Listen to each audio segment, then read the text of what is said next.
Holy shit, holy shit, holy shit, holy shit. Get me out of here. 5 nuclear bombers, 6,000 damage. No, no, no, no, no, no. Ah! Scary, scary, scary. I have no idea how to play against this. I've never done it before. I might lose this. Rough, it's so rough. Oh no, it's gonna be so rough. Oh. What is he doing? What is he doing? I don't get it. What is he doing with this territory? No, I never had nuclear bombers, but I guess that means you need to patrol. I mean, you can't patrol. Goodbye to all my units. Goodbye. Goodbye. It was a pleasure knowing you. Ooh, you know what? Interesting. Interesting. I don't know what just happened. I think that's a good trade for me. That is so weird. I thought I would lose everything. Felix, what is the best way to deal with this stack? Considering that this stack basically only has anti-air and the only real unit you have in the area is air. And bringing infantry or tanks here would be really not practical. Really a head scratcher, right? Well, let me tell you, we are making 2 ports and we are producing level 1 battleships. But you might say, Felix, can you not just walk away from the edge of the coast? Damn it, I did not think about that. I mean, we are committed now. We're gonna do it, and we're gonna hope that he is not looking, which he probably is. Bad plan. Should have thought about that before. Oh my god. Now, you guys do not need to worry here. You know, I learned from my past mistakes. There will be no easy way out here. I mean, I'm not gonna say 100%. I always like to keep myself the diplomatic option in a game like that. However, I do plan to fight them. And I do plan to go for the solo victory here. Just calming you guys down a little bit. You no need to panic here. Felix, we know you like your diplomacy. We know you like to chicken out with the coalition victory. No. Oh my god, they're gonna have nuclear rockets very soon. Oh, I'm f***ed. Right? That's just it. I am. They just nuked the capital of Ethiopia. Like they have so many nukes. Like I cannot hold all these nukes, right? Maybe we need to think more about VPs in this situation, right? I do not need that many VPs. I need like 70 VPs, right? Okay, this is gonna give me like 10. That's like 20 plus here 10, but that's like 40. Then Norway and Sweden should be 50, and then maybe some in Australia and some in Germany. I could even send some fast divisions to Africa. They don't have much in Africa. I think this is an amazing idea. We're gonna go for the victory condition.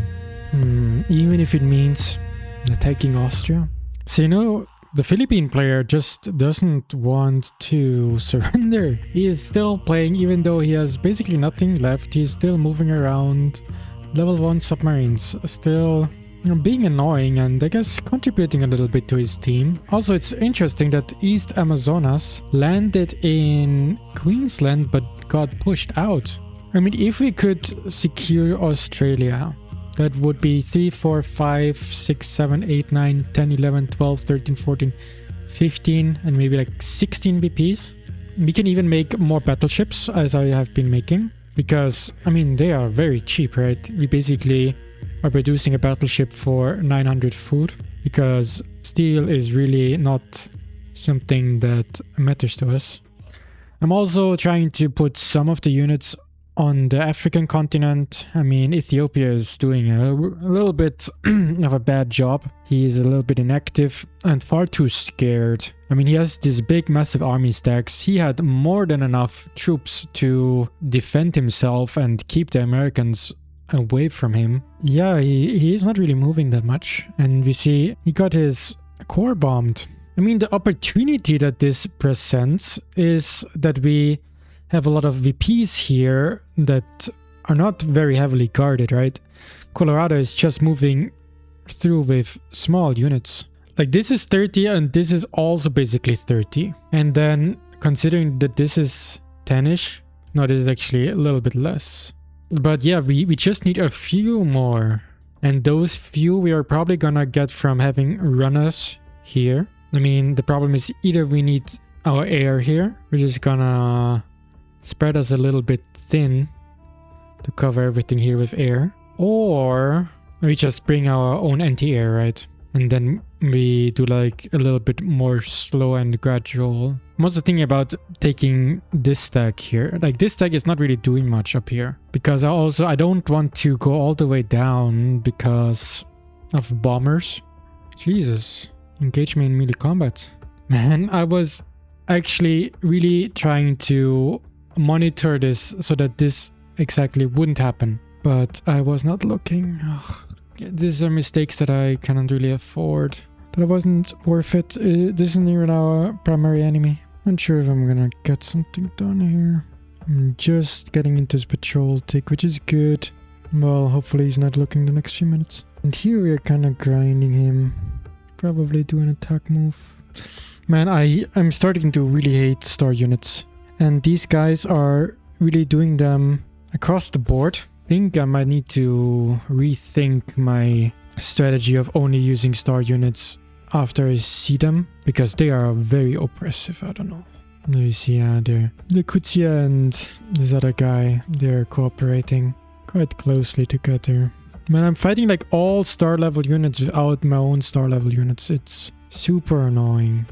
So far, none of my offensives are really going that well, right? With the Philippines, he did notice my battleships, and so that plan is already not going properly. And then, no, one of my units here got sunk. And yeah, here I'm just facing a lot of resistance. I lost my army here. I mean, I still think we're gonna be able to clear this sooner or later. And in the Europe front, I'm still just lacking rocket artillery, right? We still see Colorado snaking a lot, but at the same time, he is still suffering from a lot of morale shortages, right? So I think the same thing that happened last day change is gonna happen next day change, that a bunch of these territories are gonna go away. Queensland is an AI, he has only low-level units, so should ideally be able to clear it with just these strategic bombers and one unit. Yakutia, if I can bomb him a little bit. We're probably getting close to knocking him out. This is his core VP. Can strategically bomb this. But like, we're also gonna lose a bunch of VPs here. We might need to counter push here. I'm just scared of like nukes or stuff. I feel right now a little bit of a pressure to stay up. Yeah, going to bed is a little bit tricky right now.